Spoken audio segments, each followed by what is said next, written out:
સાબરકાંઠા જિલ્લાના વડાલી તાલુકાના સગર પરિવારે વ્યાજખોરોના ત્રાસથી સામૂહિક આપઘાત કરી લેતા 4 લોકોના મોતની ઘટનાની હજુ તો સાઈ સુકાઈ નથી। ત્યાં અરવલ્લી જિલ્લાના બાયડ તાલુકાના આંટિયાદેવમાં 2 વ્યાજખોરોના ત્રાસથી એક દંપતીએ પોતાના ઘરની પાછળ પતરાના શેડથી ગળે ફાંસો લગાવી આપઘાત કરી લેતા ઘટનાના 13 દિવસ બાદ મૃતકના પુત્રે મોબાઈલમાં સુસાઇડ નોટ અને વિડીયો મળી આવતા 2 વ્યાજખોરો સામે બાયડ તાલુકા પોલીસ સ્ટેશનમાં ફરિયાદ નોંધાવી હતી। તો આંટિયાદેવમાં રહેતા અતુલભાઈ દિનેશભાઈ પટેલ તથા મીનાબેન અતુલભાઈ પટેલ ગત 4 એપ્રિલના રોજ રૂપિયાની લેતી દેતીમાં તથા 2 વ્યાજખોરોના આશય ત્રાસ સહન ન થતા સુસાઇડ નોટ તથા વિડીયો બનાવી ઘરની પાછળ આવેલ પતરાના શેડ ઉપર રાત્રે ગળે ફાંસો ખાઈ આત્મહત્યા કરી લેતા હલચલ મચી પામી હતી।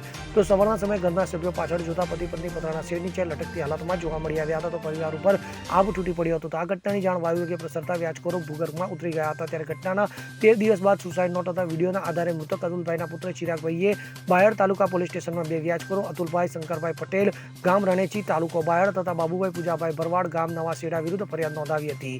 બાયડ પોલીસમાં મૃતકના પુત્ર ચિરાગભાઈ અતુલભાઈ પટેલે ફરિયાદ નોંધાવી હતી કે ગત 4 એપ્રિલ 2025ના રોજ માતા પિતાએ તેમના હત્યા કરી લીધી હતી। તો આત્મહત્યા કર્યા બાદ સુસાઇડ નોટ મળતા આશરે 13 દિવસ પછી તારીખ 17 એપ્રિલના રોજ લખાવેલ ફરિયાદ મુજબ માતા પિતાની આત્મહત્યા મામલે મોબાઈલમાં વોટ્સએપ ખોલ્યું ત્યારે સુસાઇડ નોટ લખેલા આશરે 6 ફોટા મોકલ્યા હોવાનું જણાવાયું હતું।